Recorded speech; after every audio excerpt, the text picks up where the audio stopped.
Yes, good afternoon and welcome to House of Prayer. Yes, amen. Thank you, Brother Eddie. Today we're going to have English again for Yes. the House of Prayer, and I'm sure some of them are quite happy about that.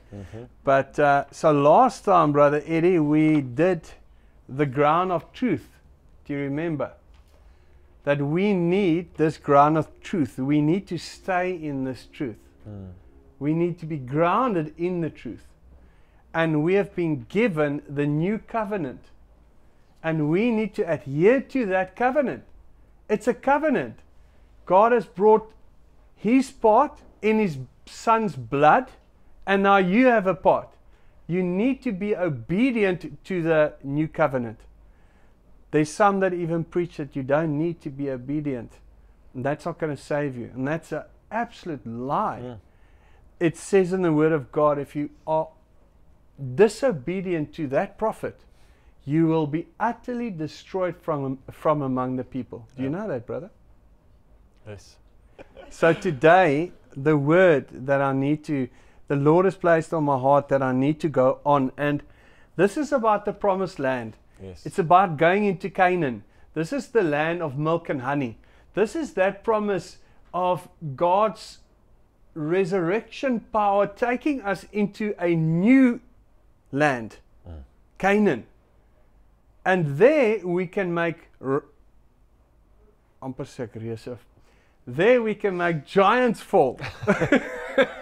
Yes. We can make giants fall. Okay, so the promised land, we need to keep the instructions or the will of God, the ordinances. So today's lesson is about the rules of the race. Yeah. The rules of the race. Now the Word of God says, and if anyone enters competitive games, athletics, or a race, he's not crowned unless he competes lawfully, fairly, according to the rules laid down. That is what the Word of God says. So there are rules that are laid down for us, and we need to keep that to be crowned. Yes. And this is what people they've been lied to, and they just say, if you believe in Jesus, you're fine. And that's a lie. You need to be obedient. You need to allow Him to teach you. Yep. He becomes the teacher, the counselor. And you need to obey every single word that He has given you. Yes. Now, further it says in the book of Acts 3 verse 23, and it shall be that every soul that does not listen to and understand by hearing and heed to that prophet shall be utterly exterminated from among the people. So that is Acts 3 verse 23. Who's that prophet? Oh, that's the one we exalted here tonight, Yes. today. I'll even keep that in, you know, because, you know, when you're in the Spirit, you're sort of out of time. I don't know if you know Yes. that, brother. Amen. Yeah. So, That is the truth. so you must heed and you must obey this prophet.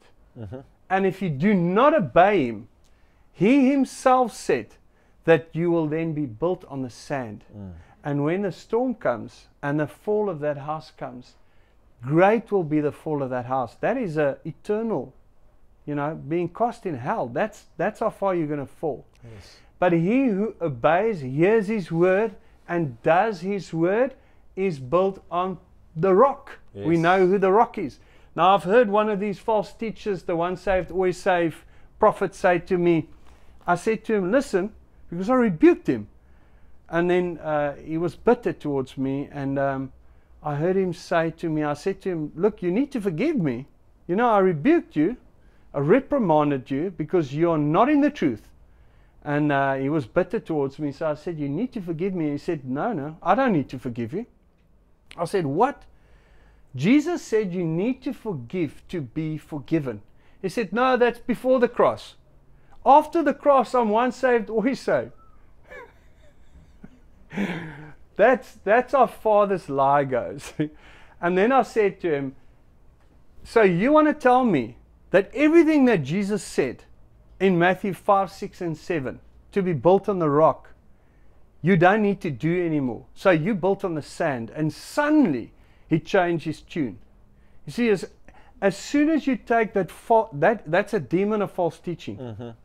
It's a demonic force of false teaching. Yes. As soon as you cut him with the sword, they've got nothing. And then they'll change their story quickly just to get out of it.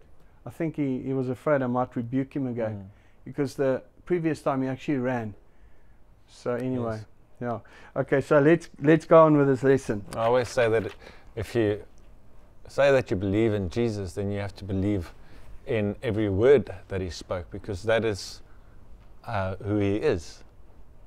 Isn't that who we are, the words that we are speaking? Yes. And to use his sword, you must believe every word he said. Otherwise you can't use his sword.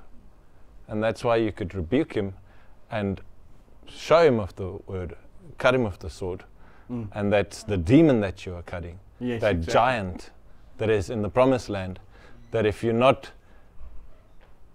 going according to the sword, every word that's in there, the precepts Precepts. that's put out there for us, the rules, you can't use the sword to cut that giant down. And yeah, that's the only way. It's the only way we're going to get saved in the end, is persevering to the end by following his word. Yes, amen.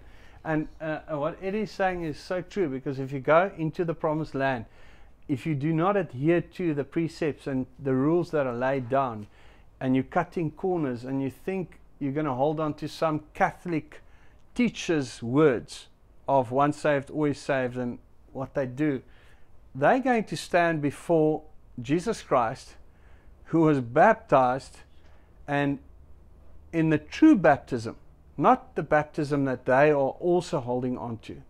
And he'll tell you to go away from him. And but let's go on with the word. It says there in James 1:22, but be doers of the word, obey the message, and not merely listeners to it, but betraying yourself into deception by reasoning contrary to the truth. So there are a lot of people that are doing this. They are deceiving themselves and they are not obeying the word of God. You must be a doer of the word of God. Okay, so let's go to the first scripture in 1 Timothy 3 verse 1.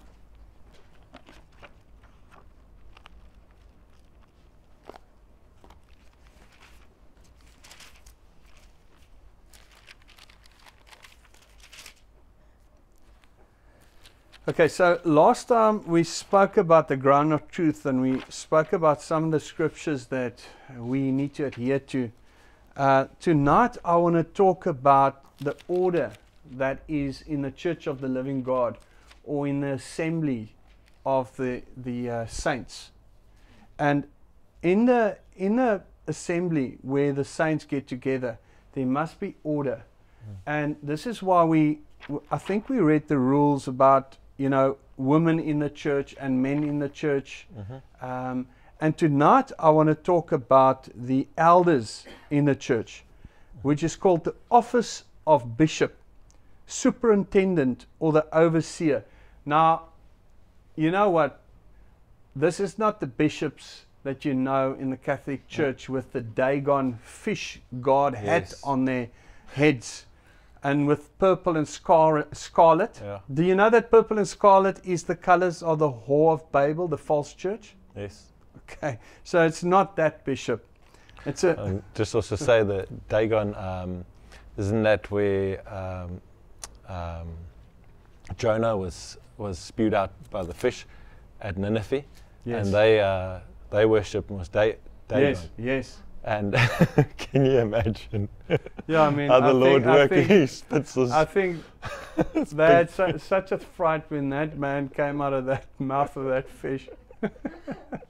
Yes, they worship Dagon, and this is what the Catholic popes wear. Yes, it's a hat, which is the crown of Dagon, which is in the form of a fish. Fish mouth, yeah. Okay, so now the superintendent or the overseer is the person who manages or superintends the church of God or activities.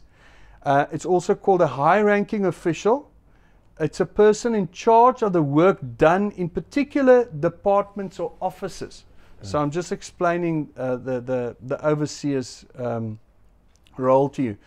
Responsible for keeping a building or place in good condition, order, executive oversight and charge. Oversees, directs the work, enterprise, establishment, organization.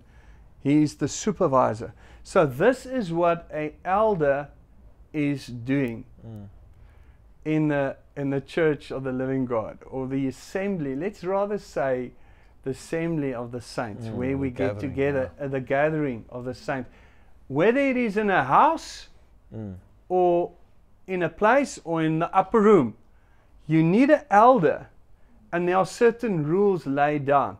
Then you also need deacons, and the Lord has placed on my heart that He wants to anoint some people as deacons. Wow. And I just want to, okay, we're going to get to that just now. Okay, so let's quickly go to 1 Timothy 3 verse 1.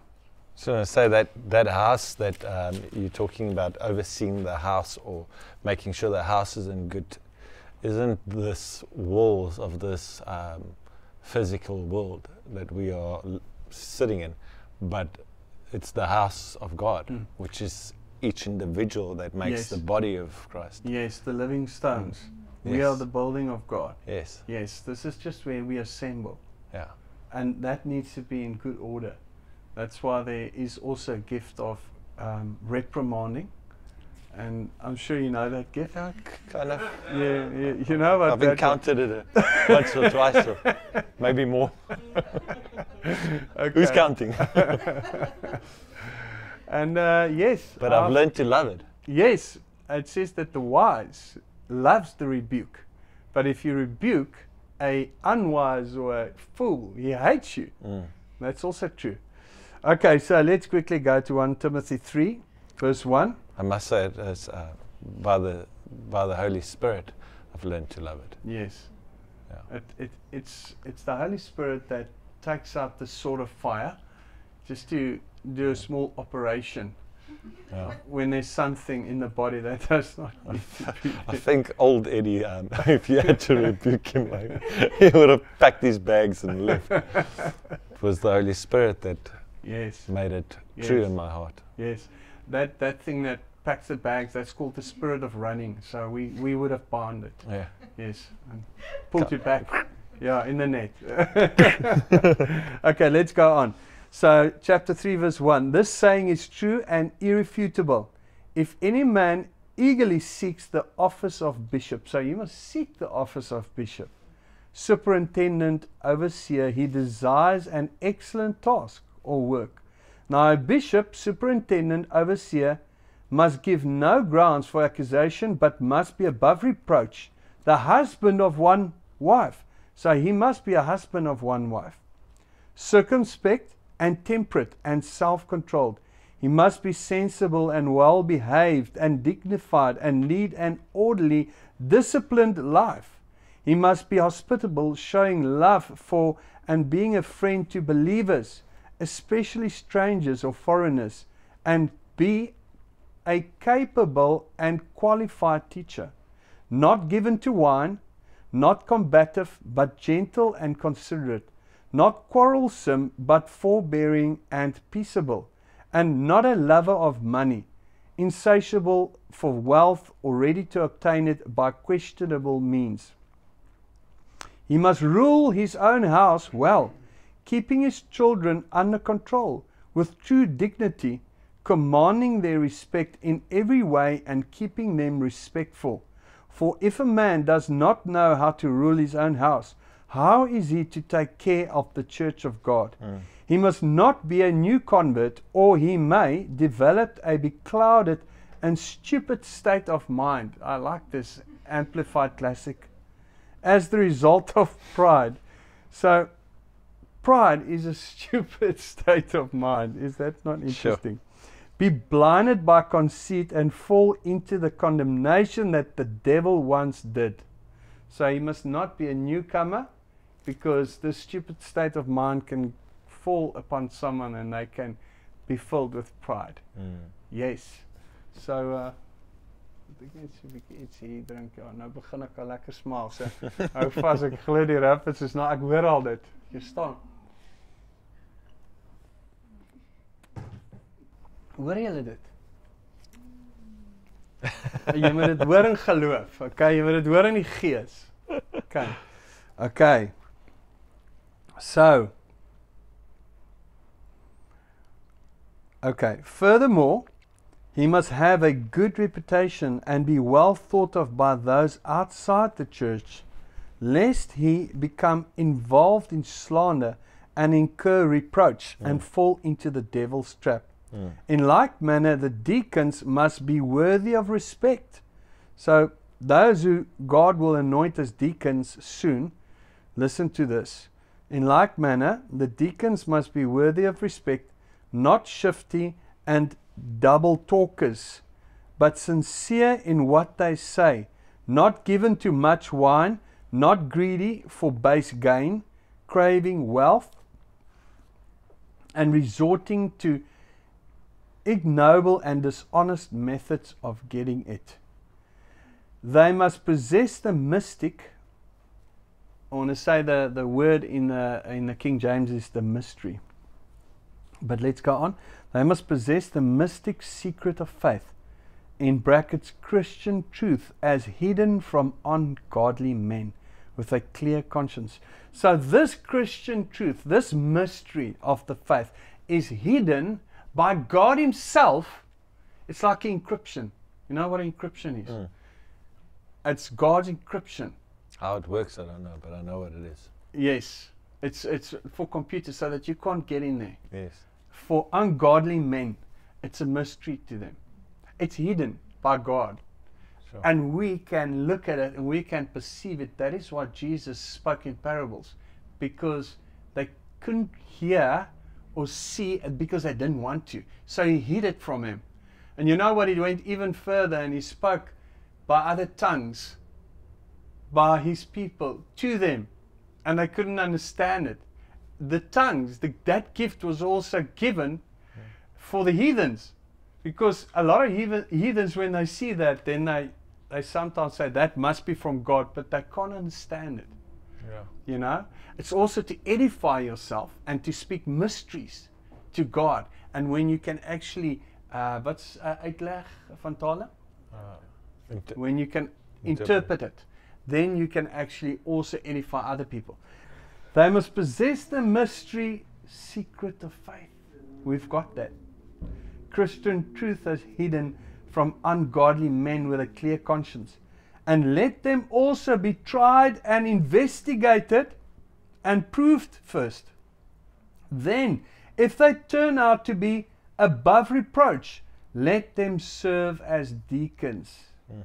So now I want to say, in Titus it also says that the deacons must be a man of one wife, and he must rule his house. So the brothers that don't have wives yet, you must first sit out. We'll pray for you that you get the right wives. But then that person of one wife, that deacon, must be able to rule his wife and his children, his wife and children. His house. His household. You Yes, must be and able to. I think that is why it must be a man with a wife. Yes. Because he needs to be able to rule his house first, and before he can come and try and rule. If you're a single man, you don't know how it is when your kids are making a noise and you have to tell them to be quiet, and how to do it in love. That's true. That's one of the biggest things that I learned with a family, is how to how to rule your house. My house in love. That's true. And also single men will also be tempted by other things, you know, when he is a deacon, you know. So this is the rules as laid down by God's word. But listen, I've got something very interesting for you here. It says here, the woman likewise must be worthy of respect and serious, not gossipers. Brother, I see that a lot. But temperate and self-controlled, thoroughly trustworthy in all things. Let deacons be the husband of but one wife. Okay, there you can see. Okay, there I thought it's in Titus. It's actually Let deacons be the husband of but one wife, and let them manage their children and their own households well. You see, you must manage your household. For those who perform well as deacons acquire a good standing for themselves and also gain much confidence and freedom and boldness in the faith, which is founded on and centers in Christ Jesus. Although I hope to come to you before long. Okay, so we're going to read to there. So now I want to show you something. It says here in chapter 4. Okay. Can I ask you a question before you go on? Yes. When he speaks about the woman likewise must be worthy, is it the woman of the deacon and of the elder? And of the elder and Yes. of the church. But now listen to this. This is what I want to get to. It says in chapter 4, but the Holy Spirit distinctly and expressively declares that in the latter times some will turn away from the faith, giving attention to diluting and seducing spirits and doctrines that demons teach, through the hypocrisy and pretension of liars whose consciences are seared. Okay, so now just under this, someone wrote here for the women there, he says, either their wives or the deaconesses. So deaconesses, so now suddenly there's a deaconess. Now tell me, then what did it say of a woman in the ground of truth? That she's not allowed to rule over men. Yes. But she must be taught by a husband, and she must be quiet in church. This is the rules. Will God now put this woman as a deaconess in a church? No, that's teachings of demons. And now they want to put that down there in the Amplified Classic. And they are busy at teachings of demons. Yes. Diluting spirits that are busy twisting the truth of God's word. It says here, let deacons. It does not say deaconesses. No. Be the husband of but one wife, and let them manage their children. So God will never say to you that when we get together that a woman must be quiet here. She's not allowed to speak here when people are teaching, or the men are teaching, the elders are teaching, and then come and say that woman likewise must be worthy of respect. This is not, he's not saying it's the woman of the deacon. It's the wife of the deacon. So, and that's so interesting that I believe it was in the Spirit now that the Lord stopped me and he wanted me to ask that question. This isn't something that we had spoken about before, or before we have come to sit here. Well, the previous time we spoke about the ground of truth. Yes. And women have certain precepts that they need to adhere to. They can be a prophetess. They can have all the gifts of the Spirit. They can have all the fruit of the Spirit. Amen. They can be used mightily by God. They can give the gospel. But when we get together, there are deacons and there are elders. And they are the men of but one wife. Men. So this is what I wanted to show you, that in the latter times the Holy Spirit was warning against this, and this is why they put it in here, because in their church they've got deaconesses fulfilling roles of men, and this is when they are starting to twist the order of God, and that deaconess will then rule over other men that's not deacons. That is twisting and breaking the precepts of God and adding. I was thinking now as you're speaking that it's one thing to break open the scripture in words and description of what this word means. But when you're adding something that's not in the Bible, yes, then you are falling under a curse that is mentioned in Revelation. In Revelations, yes. And nowhere does it say deaconesses in the Bible. Sorry, brother? Hulle praat van 'n dienares. So if you, I'm not entirely sure what book it is, but I'll go look it up. But they also refer to this lady as a deaconess in the Amplified Classic. So I went to the 53 just to go see what they call her, and they call her a dienares. That's totally something different. It's different. Yes. So that's a great point that Brother Hardis is making there, because in the 33 it says that when they call her a deaconess in the Amplified, they're not actually calling, they're just saying there at the bottom that she could be a deaconess. But in the 1933 it says that she must be a servant. And this is exactly what the rules are stating as well for older women. They can be serving, even teaching younger women, but they are not allowed to have a position of authority inside the church, because Adam was made first and then the woman, and she needs to submit under her husband. Imagine now, and this is what you've got these deaconesses with these, it looks like men's suits, but it's sort of cut a little bit different just to suit a woman. And that's just, it's not according to God's word. And let's talk about you get pastors these days.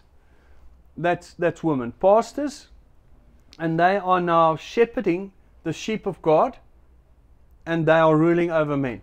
God will never change his word for you.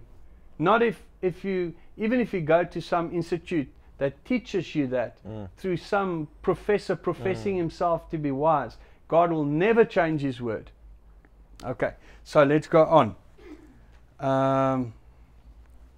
Let's go to Titus 1, verse 5 to 9.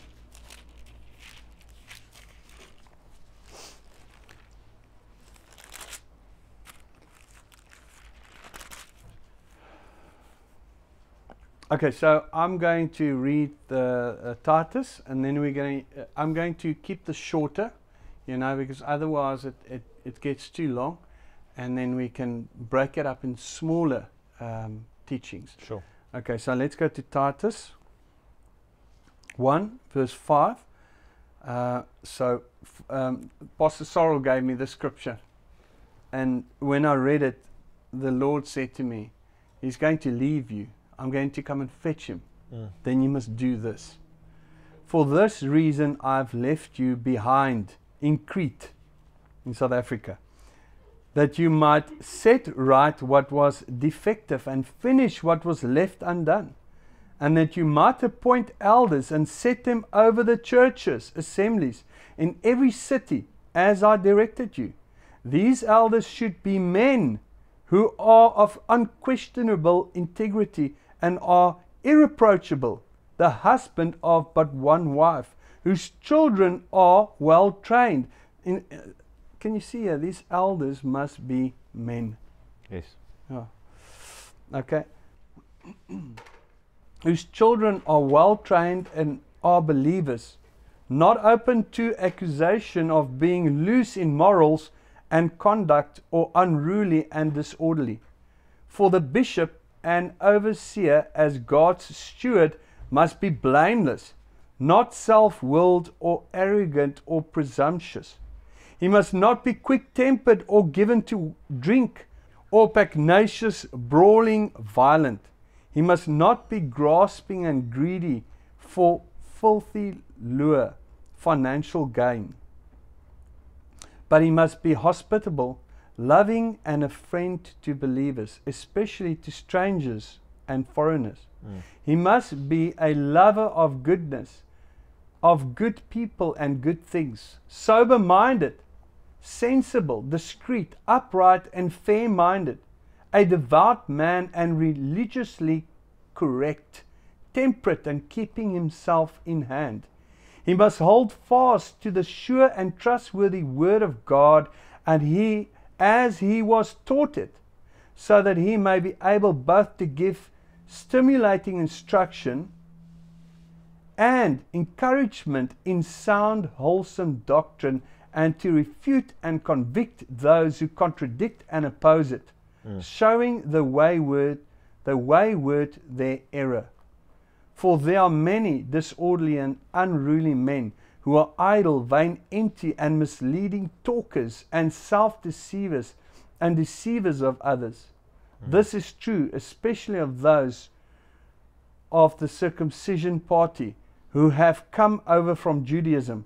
Their mouths must be stopped, for they are mentally distressed and subverting whole families by teaching what they ought not to teach, for the purpose of getting base advantage and disreputable gain. Okay, let's go to verse 16. They profess to know God, to recognize, perceive, and be acquainted with Him. That's very true. We've got many people trying to teach. They profess to know God, or that they are acquainted with Him. But listen to this. But they deny and disown and renounce Him by what they do. They are detestable and loathsome, unbelieving and disobedient and disloyal and rebellious, and they are unfit and worthless for good work, deeds, or enterprise of any kind. Interesting that some of these same people will say you don't need any good deeds and you don't need any obedience. And this is these people that we are talking about. Yes, that's teaching this. We are going to be judged by our deeds. Yep. And we are going to be judged also if we were obedient to that prophet. So this is the word of God today for everyone about the elders and about the deacons. And that you must also pray if you want a position like that. And if God sees you and He proves you and He sees that you're trustworthy, then He will give you that position. Amen. So yes, amen, brother. And next time we will go on with the precepts in the rest of the book of Timothy and Titus. I'm looking forward to it. And yes, we are doing this because God has instructed me to take the people into the promised land. And He said to me that the promised land is the upholding or the obedience to His precepts. Yeah. It is your part, the rules of the race. It's your part of the covenant. You need to do something in this covenant. Yeah. And you need to be obedient even to death, just as Jesus was to this new covenant. Amen. It just reminds me now of someone that I spoke to once, talking about these prescripts and saying that, hey, listen, we have to abide to this. This is what the word says. And he said to me that, yeah, but we South Africans have now a different upbringing than what was in Israel and in amongst the Jews, and that we are not Jews, so this doesn't really count for us. And I said to him, no, this is written for everybody that believes in Jesus Christ. Exactly. And that is born again out of water and spirit, raised up into Jesus Christ. This is how we stay in Jesus. Amen. He says, stay in me and I'll stay in you. Yes. And this is how we stay in Him. Every word. Someone that says that's got no understanding of the Word of God, because this is what we need to be changed into. This is the renewing of our mind. The South Africans, as the rest of the world, are all sinners, and they're not a so-called special people. If there's any special people out there, it will be Israel. But the Israel in Jerusalem are not the true Israel of God, because the true Jews are the ones that were cut to the heart, the true believers. Because when you come to Jesus and you believe that God has raised Him from the dead and you are baptized into His name, that is why Paul said, were you baptized in my name? No, he said, you were baptized into the name of Jesus.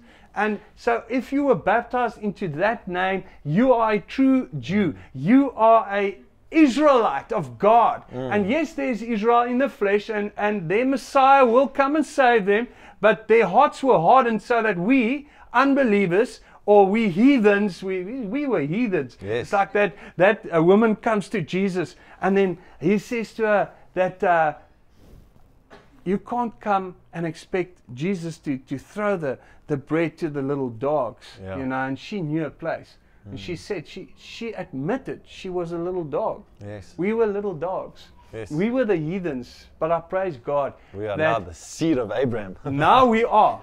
And now there's no more man or woman or Jew or barbarian or heathen. We are all one in Christ. You see, now we need to look like Christ. Christ is Yes, the Word. exactly. There's no something like in South Africa we've got different traditions. That person's got a religious spirit. We need to be transformed or changed into the same image from glory to glory. As through the Spirit of the Holy God, that Holy Spirit will now change you into the same image and likeness of Christ. For I no longer live, but Christ lives within me. And if I am crucified with Him, then my religious views and what I believed and my upbringing and whatever we did in South Africa, it's crucified. Yes. And I'm now being changed into the same image, from glory to glory. Yes. And my senses are renewed. And I've got the mind of Christ. I've got the mind of the living Word of God. But if you do not allow this Word to change you, so that you shine in the same image, then you will never be changed. Then you are not born again and you are not born from above. If you're born from above, then you will look like the one that came from above, which is the Word of the living God, who is God. And that Word must shine on your heart. And that image of Jesus Christ, the gospel of the living God, must shine on your heart. And He must shine there, brother. And that is the living God that will shine there. Then He will transform you into that same image. But first of all, you must die. And where do you die? You must be baptized. You must be born from water and Spirit. So yes, that's the rapids, my brother. You know what? I've got a photo for you of old Eddie, that barbarian. Yes, he was a barbarian. I've got a perfect photo for you for that old barbarian and how he is changed by the Word. Amen. I want to put that photo here. I think that barbarian also had little beads and things in his beard. Yes, Or is that?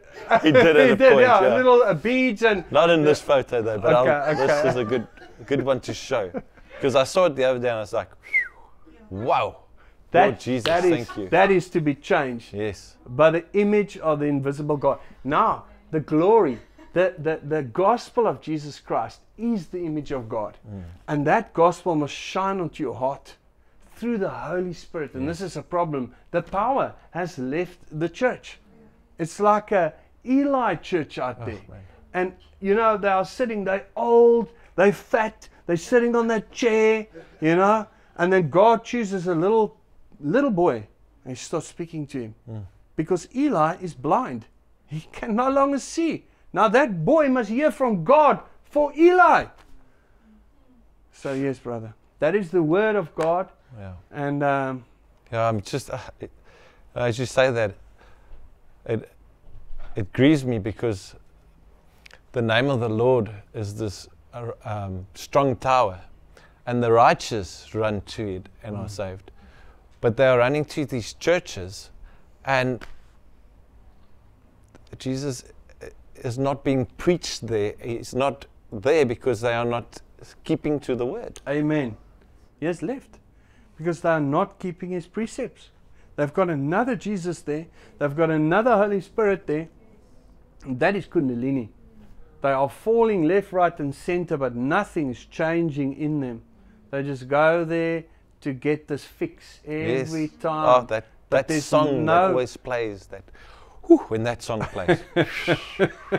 You know, we came from Brother, these churches. Well, I came from that church. Every time we left, we were so disorientated, sitting in the car thinking, what actually just happened? couldn't couldn't put our finger on it because we weren't born Yeah. again yet, but Yeah. we knew something was wrong. You were in a gospel rave club. And you were taking a gospel ecstasy Yeah. through the music that they're playing. And I tell It's you, just the soothing your downer ear. is down. Eh? It's down. It's a come down. Eh? No, you know what? You shall know the truth, and the truth shall set you free. And I think now I will show that photo Yes. of the truth that set Brother Eddie free. Yes. Yeah. Hallelujah. Yeah. Praise the Lord. Yes. Amen. Okay. So, will you close in prayer? Yes. Pastor? Yeah. Father? Yes. Yeah. Yeah, Lord Jesus, we just come to praise you. We come to thank you. We come to thank you that you came to set the captives free. Yes, Lord, you came to heal the sick. And as we sit here, Lord Jesus, you have touched each and every one of our hearts. You have changed our heart from stone to flesh. And we will forever be grateful. And we are going to keep your precepts. We are going to run this race as if we are winning it. Amen. And Lord Jesus, we will Conquer. conquer, Overcome. overcome till the end. Yes. Till we see you come in the clouds, Lord Jesus. And we are looking forward to it. We ask you now to give us also the strength and the power to build your house, your living stones, Lord Jesus, one on the other. We praise you and we ask the Holy Spirit to fill us so that when we go out, we will preach the gospel in spirit and in truth and with power, your power, Lord Jesus. Yes. We thank you for it and we bless your name. Amen. In Jesus' name. Amen. Amen.